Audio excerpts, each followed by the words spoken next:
교회 여러분, 오늘날 우리는 매우 분주하고 시끄러운 세상을 살아가고 있습니다. 그래서 이 시끄러움에 길들여져서 이제는 좀 조용한 것을 오히려 잘 참지 못합니다. 이게 조용하면은 불안한 거예요. 그래서 이렇게 음악을 하루 종일 들고 살거나 텔레비전을 아니면 유튜브를 하루 종일 틀어놓고 살아가는 경우가 많습니다. 이 자동차를 타고 가다 보면 차가 흔들릴 정도로 음악을 들고 이렇게 살아가는 사람들도 있고, 또 젊은이들일수록 또 조용한 것을 더 잘 참지 못합니다. 또한 끊임없이 울려대는 핸드폰 알림 소리에 매여서 살아가고 있습니다. 이 카톡에서 메시지 왔다는 소리가 하루 종일 울리는 거예요. 그래서 어떤 분들은 카톡에 있는 소리를 이렇게 또 끄고 살아갑니다. 이 시도 때도 없이 울리는 카톡이 이제 좀 방해가 되기 때문에 그런 것이죠. 그런데 또 다른 면으로는 카톡 소리가 또 없는 것을 불안해하면서 살아갑니다. 내가 혹 사람들에게 잊혀진 것은 아닌지, 이게 두려움을 가지고 사는 겁니다. 그래서 또 어떤 분들은 이 카톡을 많이 받는 사람도 부러워하는 눈으로 보기도 합니다. 여러분, 왜 그런 것입니까? 인간의 내면에 외로움이 있기 때문에 그런 겁니다. 외로움은 인간 모두가 가지고 있는 어떤 기본적인 실존이고, 우리 내면의 아주 깊은 곳에는 이 숨겨져 있는 외로움이 있습니다. 이게 많은 인기를 누리면서 살아가는 연예인들도 외로움을 느끼잖아요. 그리고 보통 사람들보다 이 외로움에 대한 두려움을 더 크게 느낍니다. 언젠가는 버림을 받을 수도 있고 잊혀질 수 있다는 사실을 너무나도 잘 알고 있기 때문에 그렇습니다. 그러니까 사실은 좀 허망한 것에 의지를 하고 살아가고 있는 것이죠.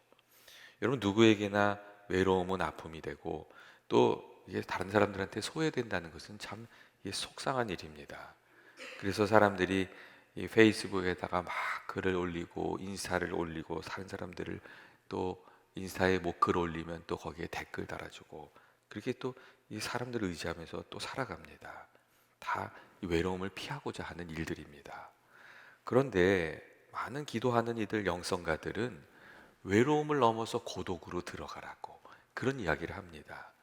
여러분, 고독에 들어가라고 하는 말이 어떤 의미입니까? 외로움이 부정적인 의미에서 홀로 있는 것을 의미하면, 고독이라는 것은 긍정적인 의미에서 홀로 있는 것을 의미하고 있습니다.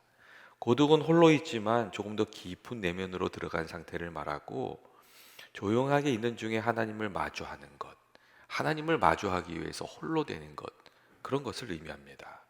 고독은 그냥 홀로 있는 것이 아닙니다. 말씀과 일대일로 만나는 것이고, 또 하나님과 일대일로 만나는 것을 의미합니다. 그리고 우리가 이렇게 하나님과 일대일로 만날 때에 하나님께서 채워주시는 것이 있어서 우리 내면의 깊은 곳에 있는 그 외로움이 채워지게 됩니다. 그래서 이 외로움을 넘어서 고독으로 들어가라고 그런 이야기를 하는 겁니다. 그리고 예전에 제가 아는 목사님은 늘 하나님을 독대하듯이 만나는 것이 중요하다, 그런 이야기를 반복해서 말씀하시곤 했어요. 이 설교를 들을 때에도 하나님께서 일대일로 내게 주시는 말씀인 것처럼 들어야 된다는 거예요. 그리고 이 기도를 할 때도 내가 하나님 앞에 나가서 일대일로 만나서 기도하는 것처럼 기도하고, 또 찬양을 할 때도 내가 하나님 앞에 서서 독창을 하듯이 찬양하는 것으로, 그런 마음으로 하나님을 늘 일대일로 만나면서 해야 그 모든 것들이 의미를 가진다는 그런 이야기를 하셨습니다. 이 신앙생활에서 가장 중요한 것이 하나님과 일대일의 관계로 만나느냐 아니냐 하는 것인데, 사람들이 그걸 잘 못하고 있다고. 이 예배 자리에 오면서 늦게 오거나 구석진 자리에 늘 이렇게 앉으려고, 피해서 앉으려고 하는 사람들은 이 하나님과 일대일로 독대하려는 것을, 그런 마음이 없는 것이라고 그런 이야기를 하시곤 했습니다. 여러분, 성경을 보면 허다한 무리가 예수님을 쫓았다는 말이 있지 않습니까? 허다한 무리가 어떤 사람입니까? 이 주님이 하시는 일을 구경하는 구경꾼을 말합니다.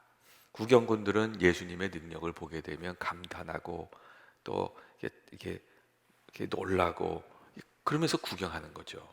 반면에 예수님 앞에 나와서 예수님과 일대일로 만났던 사람들도 성경에 있습니다. 주님, 원하시면 저를 깨끗게 하실 수 있나이다, 이렇게 주님을 일대일로 만나서 도움을 구하고 주님의 은혜를 받았던 사람들도 있었다는 겁니다. 여러분, 문둥병에 걸리면 어떻게 됩니까? 이건 세상이 다 포기하게 되는 겁니다. 그런데 예수님께 나와서 예수님을 독대하고 주의 은혜를 구했을 때에 예수님께서 내가 원하노니 깨끗함을 받으라, 그렇게 말씀해 주셨고, 그 말씀과 함께 이 문둥병이라는 천형에서 벗어나게 되었다고, 그런 이야기를 하고 있습니다. 여러분, 외로움의 자리를 넘어서 고독의 자리로 들어가라는 영성가들의 말은 우리 인생의 문제만 이렇게 보고 있는 것이 아니라 그 문제를 가지고 주님 앞에 나아가서 1대1로 주님을 좀 만나보라는 그런 권면입니다. 예수님 주변에 있는 허다한 무리처럼 구경꾼처럼 살 것인가, 믿음의 주인공으로 살 것인가, 우리가 그것을 마음에 정하고 하나님께 나아가서 독대하듯이 이렇게 하면서 주의 은혜를 체험하라고 그렇게 얘기하고 있는 겁니다. 또한 이 고독으로 들어가라는 이 말에는 진실한 모습으로 하나님을 만나라는 의미가 있습니다. 사람들이 세상에서 살아가면서 많은 가면을 쓰면서 살지 않습니까? 다른 사람한테 잘 보이기 위해서 가면을 쓰고, 손해보지 않기 위해서 가면을 쓰고, 나의 허물과 죄를 감추기 위해서 가면을 쓰고 살아갑니다. 그런데 그렇게 가면을 쓰고 예수님을 만나려고 하면 우리가 예수님 만날 수가 없습니다. 이 거짓 뒤에 숨은 모습으로 우리 하나님을 만날 수가 없는 것이죠. 그런데 고독은 그런 거짓 가면을 다 벗어버리고 진실한 모습으로 하나님께 나아가는 것을 바랍니다. 나를 사람들 앞에서 그럴듯하게 보이려고 했던 것들, 이런 것들을 다 내려놓고 진실한 모습으로 하나님을 찾는 것이죠. 주님, 이처럼 부족한 나를 좀 긍휼히 여겨 주옵소서. 이게 솔직한 민낯으로 하나님께 나아갈 때 하나님께서 우리의 진실한 그 마음을 이렇게 보시고 우리를 만나 주십니다. 우리의 허물을 이렇게 용서하시고 덮어주시고 새롭게 빚어주시고 또 우리의 위로해 주시는 겁니다. 이 고독의 자리에서 주님을 만나게 되면 그래서 세상이 줄 수 없는 이 주님이 주시는 그 평강을 누리며 살아가게 됩니다. 그래서 영성가들이 이 외로움을 넘어서 고독에 들어가라고 그렇게 얘기합니다. 우리 삶에는 다 하나님을 1대1로 만나는 시간이 필요하지 않습니까? 그래서 어떤 사람들은 이 거짓 없는 진실한 모습으로 지금 하나님 만나려고 이게 광야로 이렇게 막 들어갑니다. 이스라엘 같은데 가면 광야가 있잖아요.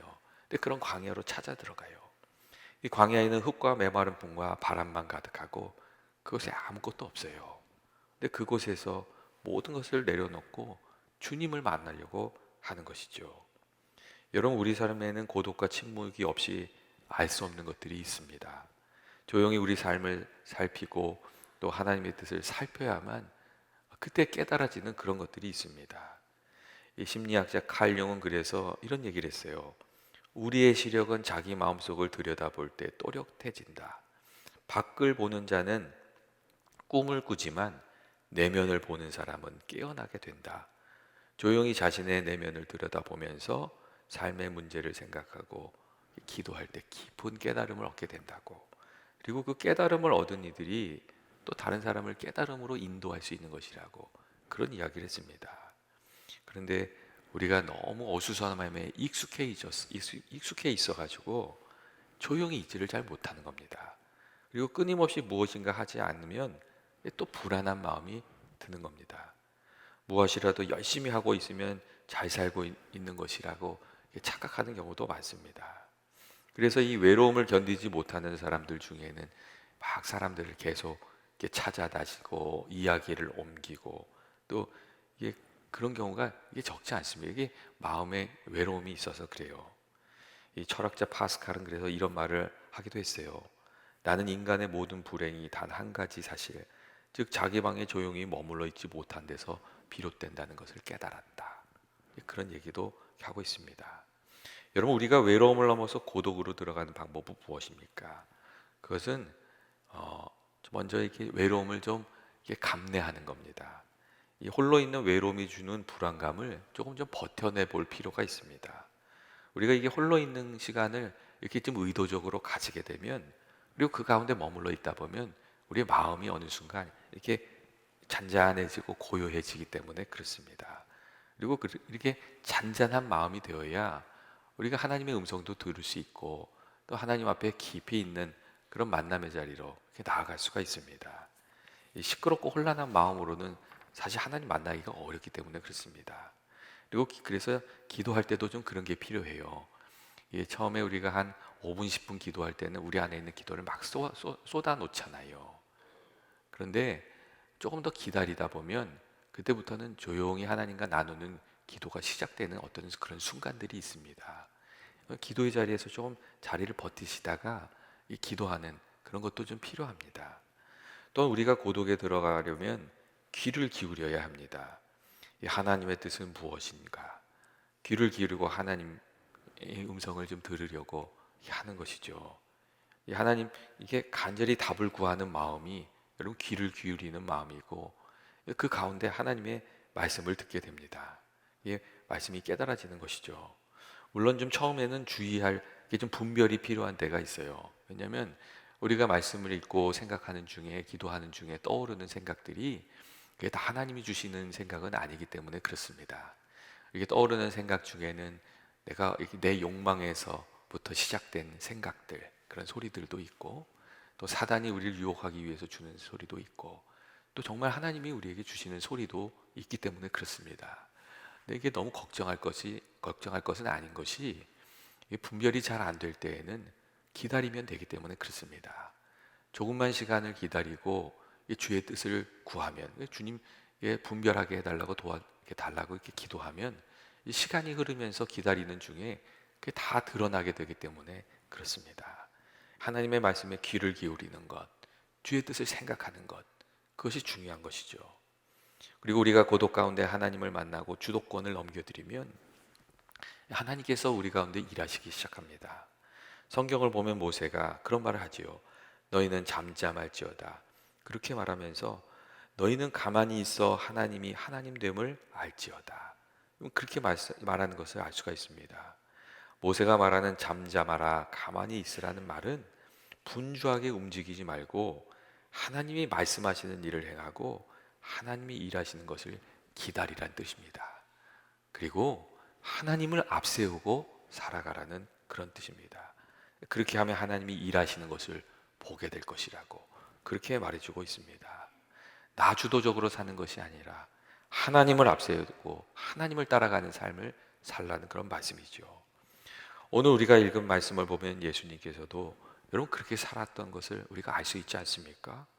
아무도 없는 고독한 자리에 나가셔서 하나님과 1대1로 만나셨고 하나님의 음성을 들으셨고 한 삶의 주도권을 하나님께 이렇게 드리고 하나님의 뜻을 이루어 드리는 그런 삶을 사셨던 것을 우리가 알 수가 있습니다. 예수님께서 아주 빈번하게 사람들로부터 떨어져 나와서 홀로 서는 시간 가지시면서 이 하나님의 뜻을 구하고 하나님을 앞세우고 그렇게 사셨습니다. 우리들도 하나님을 만나게 되는 그런 장소들이 필요하지 않습니까? 그리고 우리도 하나님께 우리들의 삶을 맡기고 살아가는 것이 필요합니다. 우리가 찾으려고 하면 그리고 하나님을 만날 수 있는 고독의 자리들을 우리가 얼마든지 찾을 수가 있습니다. 그리고 그곳에서 진실한 마음으로 간절한 마음으로 주님 구하고 주님 앞세우면서 살아가는 것이죠. 여러분 성경은 우리에게 겉으로 드러나는 것에만 마음을 쓰지 말고 속사람을 가꾸라고 권면하고 있습니다. 우리가 속사람을 가꾸면서 살아가려면 조용히 나 자신을 돌아보아야 하고 또 지혜의 근원이 되신 하나님의 음성을 들으면서 살아가야 하는 줄로 그렇게 믿습니다. 하나님과 고요히 만나는 자리가 하루 24시간 중에 꼭 이렇게 어느 한 자리에 꼭 있는 그런 삶이 하루하루가 되시길 주님의 이름으로 축원드립니다. 그리고 그 자리에서 기도하는 때에 하나님께서 은혜 주셔서 하나님을 만나는 그 기쁨, 주의 음성이 들려지고 깨달아지는 기쁨, 그리고 주님과 동행하는 삶이 주는 그 평안함을 누리는 저와 여러분 되시길 주님의 이름으로 축원드립니다.